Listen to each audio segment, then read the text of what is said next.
Our closing keynote, and I'm going to ask you to stay afterwards a little bit, but our closing keynote, Threat Landscape, Yesterday, Today, and Tomorrow. We have the pleasure to have Brittany Ash. Brittany is a threat intelligence analyst with Palo Alto Network's threat intelligence team.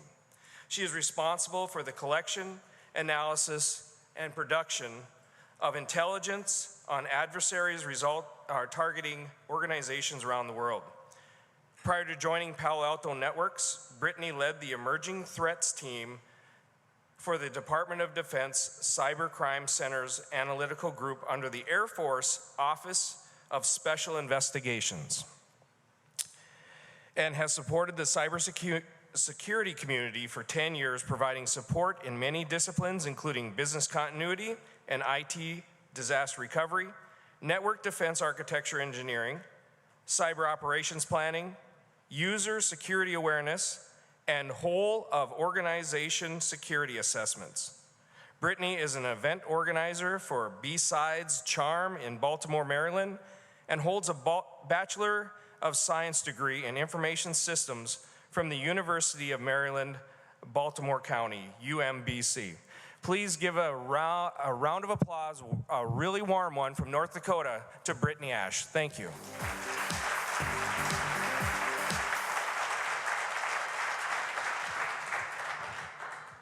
This mic, right? Good? All right. I've never actually heard my bio read out loud, so I'm going to take an action to shorten that when I go home later this weekend. I'm sticking around the great state of North Dakota to do some hiking, so I'm really excited to be here. As was mentioned, my name is Brittany Ash. I am a cyber threat intelligence, a cyber threat researcher with Palo Alto Network's Unit 42. Now, Palo Alto Networks has several research arms, several research functions. We focus in many areas. We have vulnerability and exploit teams. We have general product security research teams, and then there is Unit 42.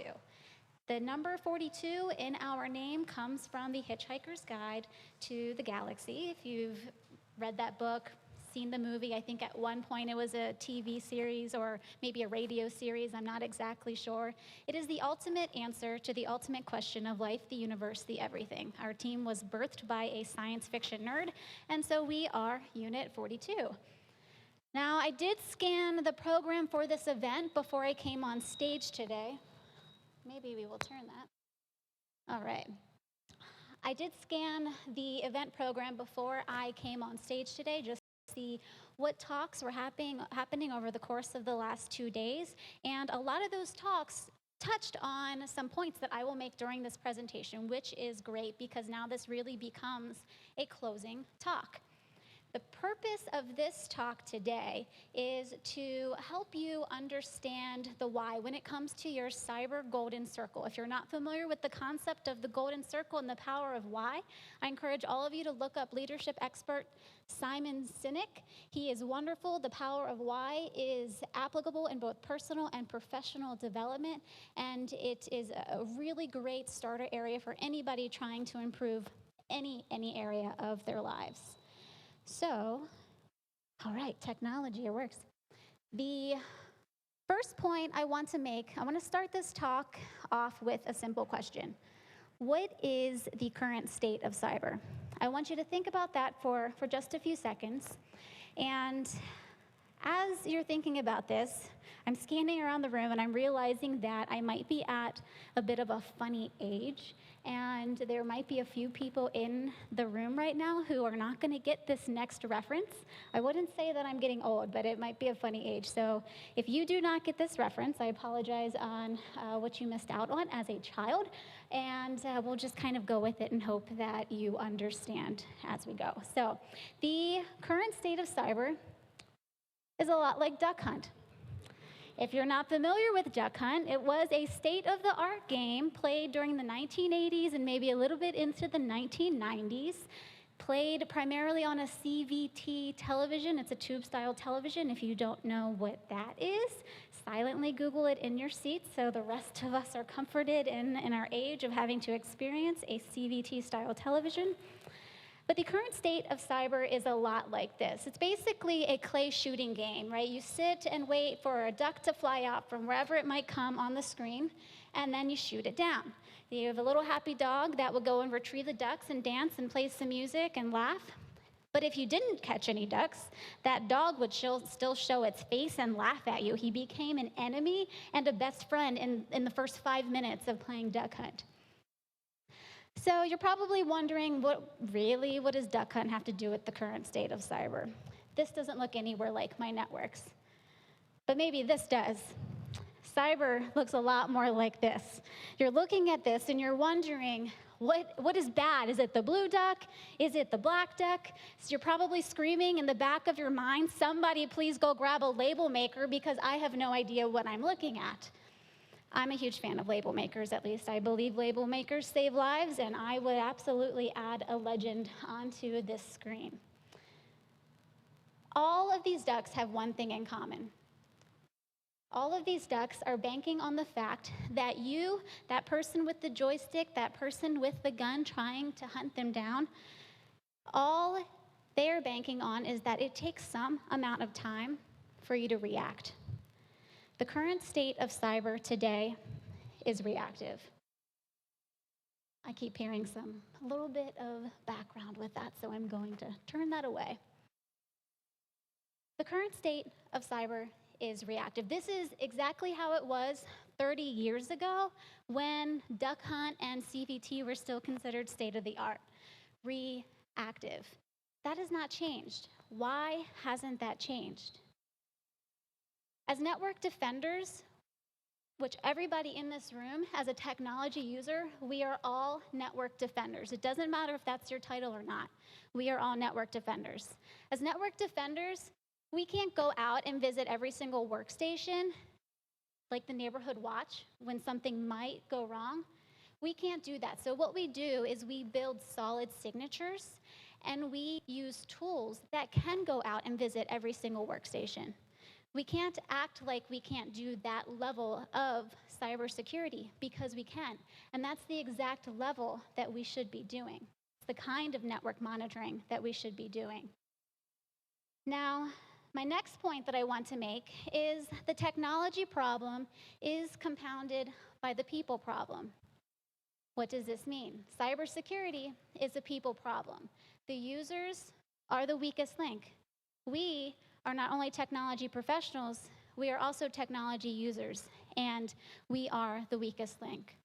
We tend to get into the habit of just scanning. We don't just read or consume, we look for trigger words. We look for things that are familiar, because familiar is comfortable. And it's not about us being lazy, it's about us trying to progress quicker. And there's a big difference between us trying to progress quicker by writing scripts that can automate processes. There's a big difference between that and skimming and skipping things. Because when we're skimming around and we're going to something that looks familiar, that thing that we just skipped because we saw a trigger word, that could be the point that is destruction on our networks. The technology problem is compounded by the people problem. And again, in this, there are 3 different categories. There's the actual technology users, which is pretty much all of us. This also includes your average 9-year-old who probably knows more about your iPad than you do. At least my 9-year-old nephew knows way more about my iPad than I do. So this is pretty much all of us here, and all of us are the weakest links. It doesn't matter if it's your mother, it doesn't matter if it's your teacher or your cardiologist. All of us technology users tend to get into the habit of false senses of security. Technology users believe these things. They believe that just because there's a padlock next to the URL, it means I'm secure. Because I have the strongest password ever, it means I'm secure. Yet in 2019, still today, still this year, the most popular password used is 123456 exclamation point. If that is your password, please change that immediately. That is the strongest password, the most common password still used today. It's not strong at all. If your methodology to password creation is taking lyrics from your favorite song and just switching the I's to ones and the O's to zeros, sure, That is a lot more secure than 1, 2, 3, 4, 5, 6 exclamation point, but there are algorithms, there are programs that will crack that faster than you think. These things provide us a false sense of security. Next, we have our technology professionals. That's us. We are the ones that have to remind our spouses what the Netflix password is every month. Sometimes it's 2 times a month. That's how it is in my household, at least. We are that person. We are also the ones who refuse to call the ISP when something fails because we know what we're talking about. We are also the ones that do call the ISP when something fails and try to convince them that they don't know what they're talking about. At least that's how it is in my household. Next, we have the hackers. You have the good, the bad, and the ugly. They all have a common goal of some kind, whether it's good, whether it's bad. Your insider threats can be part of this category as well. All of these things, hackers are also technology professionals. We refer to this as a pragmatic adversary. They have real lives. They are doing a real job. They go home and race Barbie ATVs around the kitchen with their kids, even though they're considered the bad hacker. They are technology professionals. They are also technology users. Cybersecurity is a real people problem. Next, bad is a matter of policy. From organization to organization, what you consider bad is a matter of policy. What you implement, the things that you have in place in one environment, that is going to look completely different in another. This is why artificial intelligence and machine learning models tend to become inconsistent really, really quickly because of this. And this is not just organization to organization, but also within a single organization. Many organizations have multiple environments, multiple networks that they have to maintain. You have to learn to understand and learn and define what is normal, what is good within those environments. It's a continuous evolution because environments change. As technology changes and we have to keep up with the desire, we have to keep changing that environment, which brings me to this final point here on this slide. Cyber is messy. It is an expensive, messy mess that is extremely difficult to deal with. The very best even, security stack might not be any better than something that you can build yourself. But in order for you to determine if you should buy it, if you should build it, if you should do a combination of both, in order to determine what works best for you in your environment, you have to take a step back and understand that smarter security starts not only with understanding what your policy, what your bad is, what your known good is in reality. Smarter security starts there, and also understanding what your cybersecurity threats are, who those cybersecurity threats are, and how they're conducting their operations. This is the world as a threat intelligence analyst that I live in the most. And for me, it's a lot of fun because most of the time I get to stalk people for a living. And who wouldn't have fun with that? Cyber is a messy, messy mess.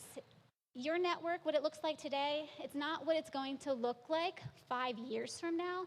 And so if you're able to understand and define, okay, this is what's normal for me in environment A, this is what's normal for me in environment B, and so forth, if you're able to understand and define that and map that to the threats, the risks that are posed to your organization, then you're going to not only be better at prioritizing those threats to your organization, but it'll also help you to make better financial decisions as you're making those modifications and changes to your network environments.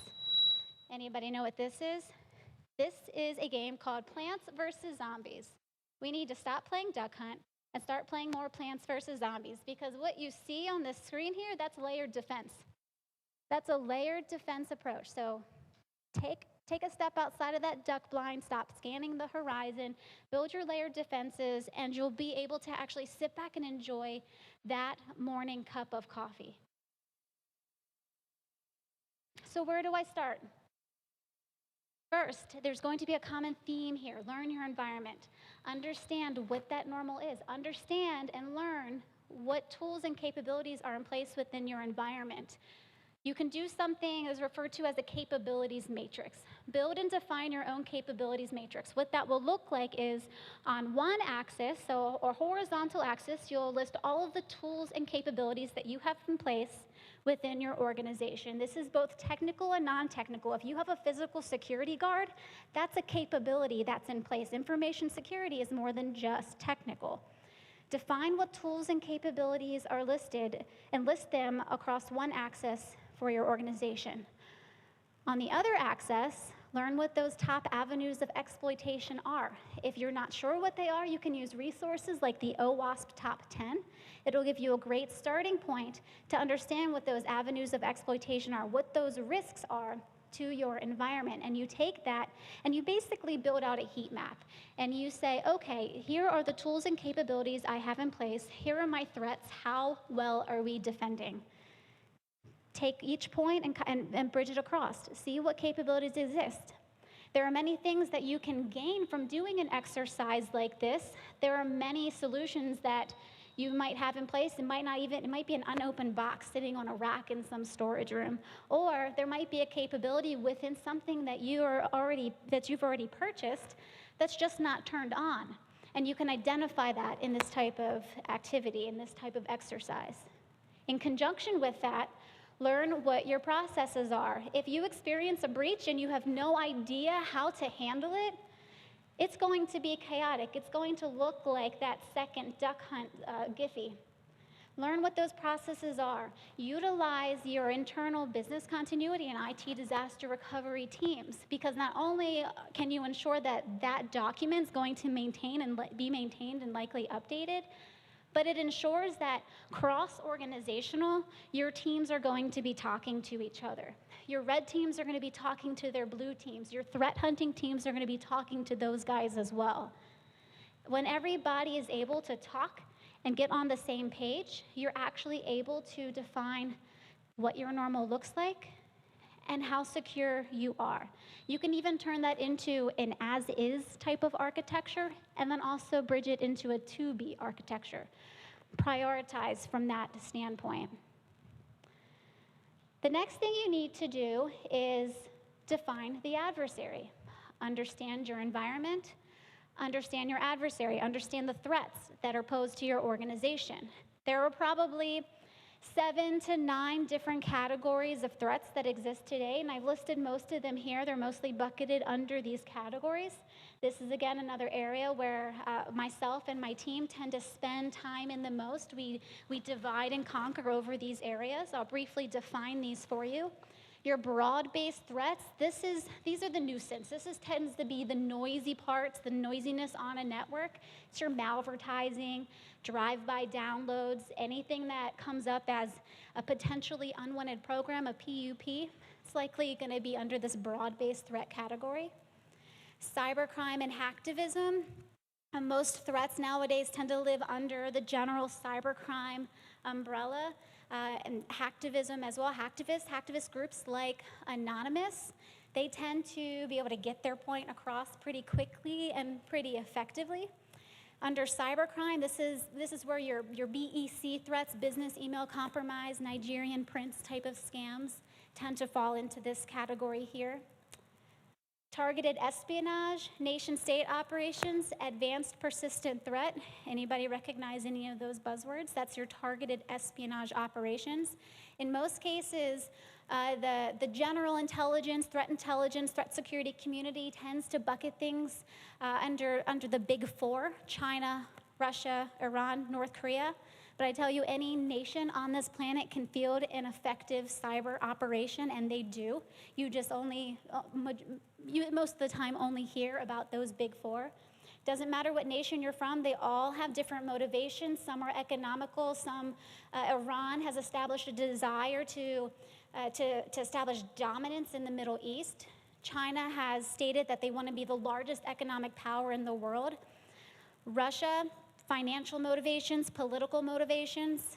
North Korea, They are extremely ideological and ultimately pretty erratic in most of their cyber operations, but all of these, they all have different motivations, which means for any of these categories, you're a different type of target for all of them.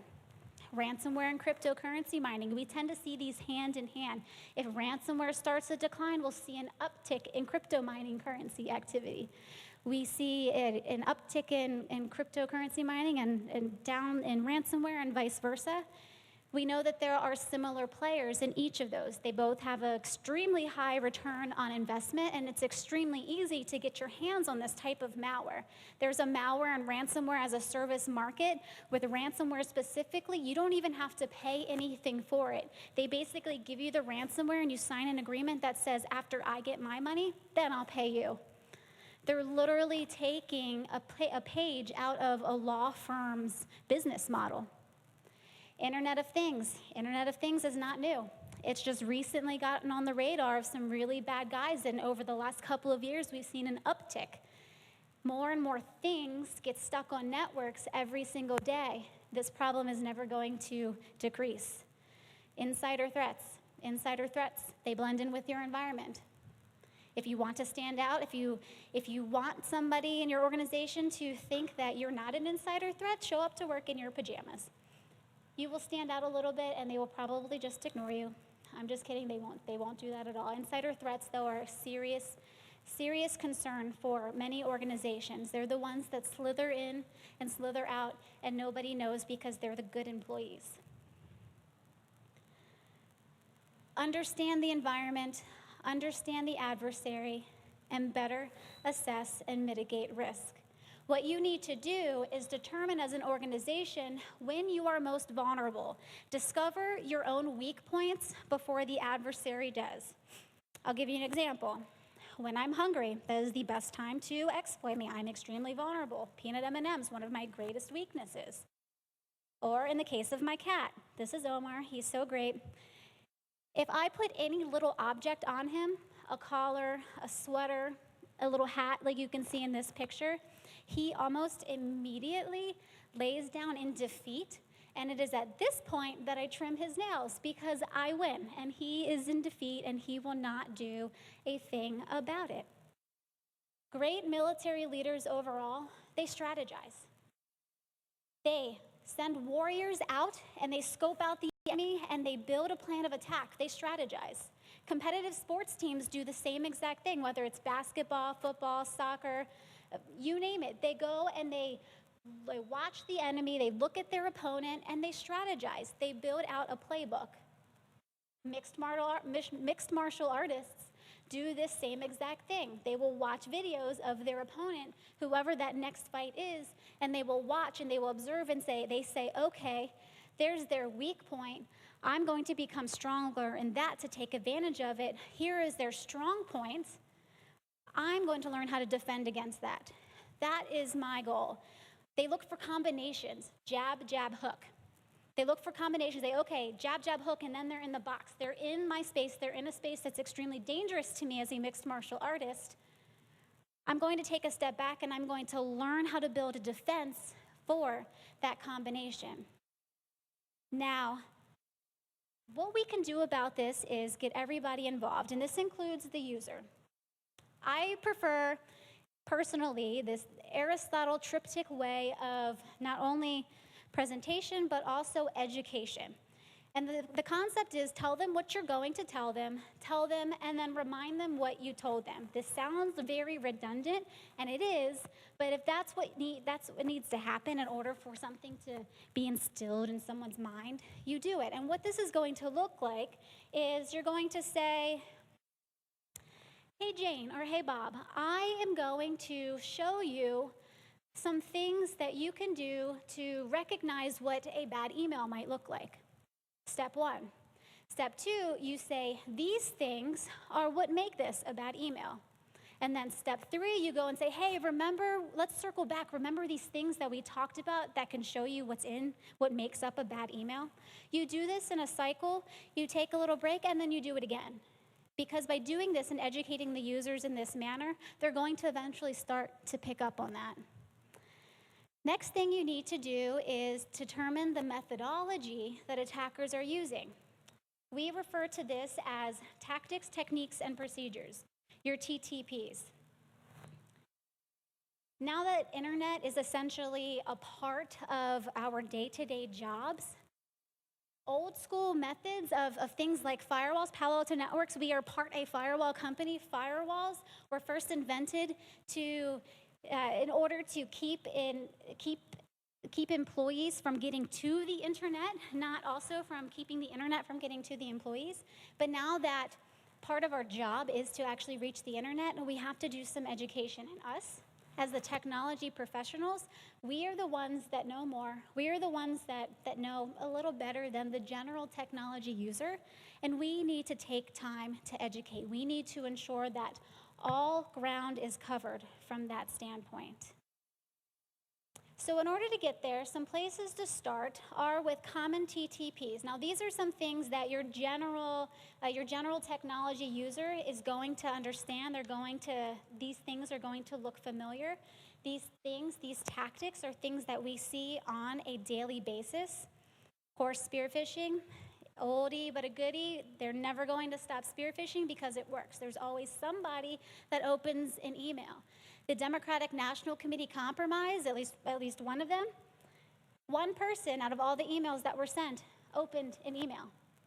It started it all. Doppelganger and typo squatting domains. This is a lookalike domain, something to lure you in and so to make you think that this is legit. The targeting of PII and PHI and healthcare data, always going to be a common thing. Now, social engineering and reconnaissance, this, in reality, is where cyber attacks start. They have to do their own research as well. One way to do it, one of the best analytical tools out there, and happens to also be one of my favorites, is Google. There's a lot that you can learn just from Google. There is a method referred to as Google hacking, also known as Google dorking. I encourage all of you to learn and do this because it takes just seconds and you can find a lot of information. There's nothing illegal about it. What this is doing is you are using specially crafted search queries, and it's essentially looking for loopholes and security misconfigurations in websites and servers. This query that you see here is looking for login pages. This query does not tell us that these login pages are vulnerable, but for an adversary, this is an easy head start because now they have a list. They have something that says, oh, look, I have all these login pages that now I can go and I can target. This query here is specifically looking for files that contain usernames and passwords. This took me 1 second to type this in and get a search result. It is extremely fast. This is a gold mine for cyber threat adversaries, and it exists in a basic search query on the internet. If I want to get a little bit more specific, I can do something like this. There's nothing complex about this search query. I'm specifically searching against sites that end in edu. I'm looking for primarily something that has to do with a contact list, so ideally I will be returned with a contact list.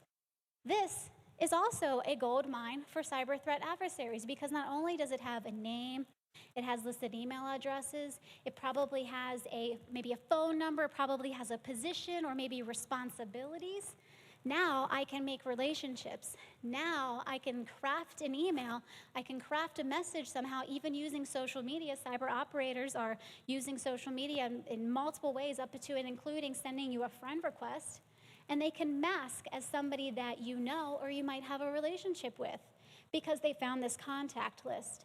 It is extremely, extremely easy to do. So now this slide, although I've labeled it as oddities, these are still very common techniques that we observe on a daily basis. These types of techniques are what we as analysts tend to get excited about because to us it shows, oh, hey, these guys are actually putting some effort into it. It's not just an opportunistic threat. These guys are putting in some effort to conducting operations. There might be some things on here that stand out. There might be some things that do not. Dead drop resolvers, what that is essentially is malware and tools utilizing sites like Dropbox or social media sites like Instagram to communicate. They use those because in most organizations, those aren't blocked. So it's going to look like normal traffic. It's going to look like normal activities. Every single minute, they're getting fancier and fancier, and they're using things like this. I've chosen, I think, 3 or 4 of these. Yeah, I've chosen 3 or 4 of these to walk through. Some of my favorites, some things that we see more often than others. The first one is malware and tools being user aware. And what I mean by that is this malware knows there's likely a human behind the scenes, and it's not running in a sandbox environment. One thing that they're doing is they're sending a benign email, no malicious link, no malicious attachment, but it does contain a tracking bug. And what this tracking bug is doing is essentially acting as a read receipt. So it's telling the adversary, hey, somebody opened this email. This is an active inbox. Now I can go back to that same user with another operation. It could be, oh, hey, you know that email I just sent? I forgot to add the attachment. Here's this, please read it. Likely the user is going to open it. They're also exploiting the user in other ways. Requiring a user to enter a provided password for a password-protected file. Oh, there's a password-protected file in my email. It must mean it's secure.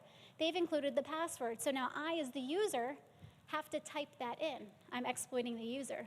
They'll do the same thing with macros. They'll send a macro-enabled document and ask the user to enable macros. And most of the time, these macros are not complex at all. They're not doing anything fun. A lot of times, it's just removing an image that is pasted over top of the actual content that you think you can't see because you have to enable macros. They do things like this all the time. It is exploiting the human. We've also seen activity. This was done by Russian cyber threat operators where they sent malicious files into an organization, and the malware did not detonate until the user scrolled to page 3. Another document where the user had to scroll to page 8. This is really, really smart and really fun for us to determine when we're trying to find out why malware is not detonating. They're also trying to just kill you with kindness. Quite literally. There's a human factor to this too. This picture was taken just a few weeks ago in a cafe in Thailand. If you can't read it, it says, the restaurant, we accept cash only. If you need to go to the ATM, we have a motorcycle to deliver for free. So they are kindly offering to take your ATM card with your PIN to go get cash for you. Oh, and they've also included the Wi-Fi username and password. So kind. We see emails like this all the time as well, where they will show a friendly voice. They might not attach anything. They might not do a malicious URL, but they might say, oh, hey, I don't know who you are, but please stop sending me emails. Users will respond to that. Oh, I didn't send you an email. What did I send you? Communication box is now open. It works, and it happens all the time. PowerShell. PowerShell is not this little shell that is used to blow your opponent off the Mario Kart course. That is not PowerShell. PowerShell is a standard command line shell that's native to Windows. It is something that is used extensively or typically by your developers and your system administrators. So you cannot block it because it'll make them really, really angry. Cyber operators are using this. It is one of the tools that we see when we refer to living off the land type of operations because it's native to an environment. PowerShell activity is likely not going to be blocked. This is one of the reasons why we need to go back and think about those combinations, that jab, jab, hook, because of PowerShell operations specifically. PowerShell is often launched from standard desktop applications, Microsoft Word, Microsoft Excel. So if we know Microsoft Word launched from an email, launched from Outlook, and now PowerShell has activated, we know that combination, we can build a detection against it. A TTP, those tactics, techniques, and procedures, they are something we can defend against. It's more than just an indicator of compromise. A single IP address, a single hash, a single domain, those things become dead so quickly. But if we're able to build signatures, solid defenses against combinations like this, we're better able to defend our networks. Next, The concept of email as a service from an adversary perspective. Adversaries using email as a service for them, not from a phishing standpoint. What they're doing is once they have tools on the network, once they've gained access to the network in some way or form, maybe through compromised credentials, they've gotten in through a web server of some kind, maybe using a web shell. What they're doing is they're doing things like mucking up your Outlook rules so that way something can communicate with a piece of malware. They're looking for emails with particular subjects. Sometimes they send those in. Sometimes they just know that exists, and they've set their malware and their tools to communicate that way. Most recently, we've seen Iranian cyber threat operators who have got access to networks, and they are creating draft email messages with specific subjects to communicate with their malware. They don't ever send these messages. These messages are literally just created, and they stay in draft messages. How many of you check your draft messages regularly? Some of you may notice if there's a little 1 or a 2, a number that says there's something sitting in drafts. But I bet many people don't even think to look at that. Adversaries are using email as a service for them. Third-party trust relationships. This one is a big one. It can be a big one at least. Contractor accounts, if you have vendors that you work with, maybe an IT service desk where you've created an account for them on your network. Do you monitor that? Do you look at how that account is being used? Cyber adversaries are determining what those third-party contractor accounts are, and they're compromising those and using those to gain access to the network. They're using those to move laterally through the network because somehow a lot of contractor accounts and organizations have administrative rights. They say it's because, it's the nature, it's the purpose of this account. Is it? Think about that. They use third-party trust relationships as bait. They use the little fish to get to the big fish. Take educational technologies as an example. The concept of EdTech, educational technologies, a lot of that research is done at the PhD university level. Eventually, that information trickles down into trials that's done at elementary schools, maybe even middle school level.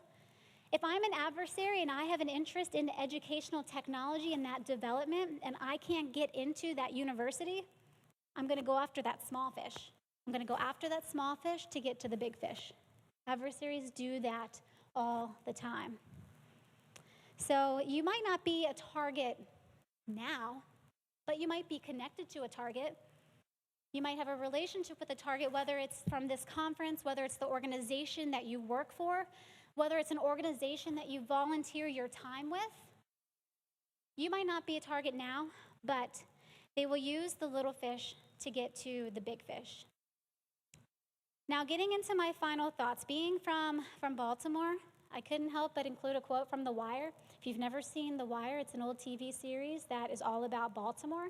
Unfortunately, everything in it is true, but it's still a really, really great city to visit, I promise you. So there ain't nothing you fear more than a bad headline, now is there? Whether it be a headline posted publicly in a news article or a headline in an internal memo, you don't ever want to have to send something like that through your organization or outside of your organization. When companies like Lowe's or Netflix or American Airlines, when those types of companies are compromised, most people just take a step back and say, that sucks, I shop there all the time, or I have accounts with them, I have a credit card with them. Most people forget about it after a while. But if it hits a hometown organization, if it hits close to home, you start to feel a little unsafe. You start to feel a little less trust in your hometown organizations. Take the Baltimore City ransomware event as an example. If you're not familiar or not with the crippling attack on Baltimore City, a ransomware attack, it'll actually kind of humor you probably if you're interested at all in ransomware. I encourage you to go read some news articles on it. Baltimore, I believe they suggested their total spend was going to be about $18 million because of this ransomware attack. You know how much the ransom was? $76,000. Their spend of $18 million when the ransom request was in cryptocurrency at that day was $76,000. That is reacting. If Baltimore was a little bit more prepared on the idea of a ransomware attack on their networks, they could have responded a little different. They could have ensured that they had backups on vital systems. I think the only good thing that came out of that was I got some free tolls driving through the city. But if those systems were down, that means the vital systems that Baltimore City residents depend on, that means those systems were down. And they were down for a really, really long time. That's reacting. Reactive security means we're not stopping the problem. Cybersecurity is a people problem, and the threat landscape is changing rapidly. If we're not keeping up with that, we're not going to be able to make any change. We're not going to be able to make any difference over it all. Every day, literally every day as this threat landscape is changing, every day we are at a forces against evil, and we can't do anything about it. It's unfortunate. We can't do a darn thing. But what we can do is we can start making changes. We can start making a difference. We can start learning our environment. We can start learning our adversaries. We can say, okay, we're reactive here. How can I make this proactive?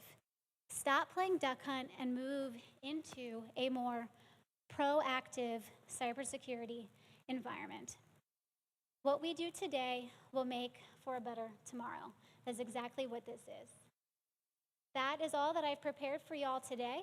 I will hang out for a bit afterwards because I know it is the end of a very long day for most of you. If you have any questions about Unit 42 or just want to chat, come up afterwards. Thank you so much.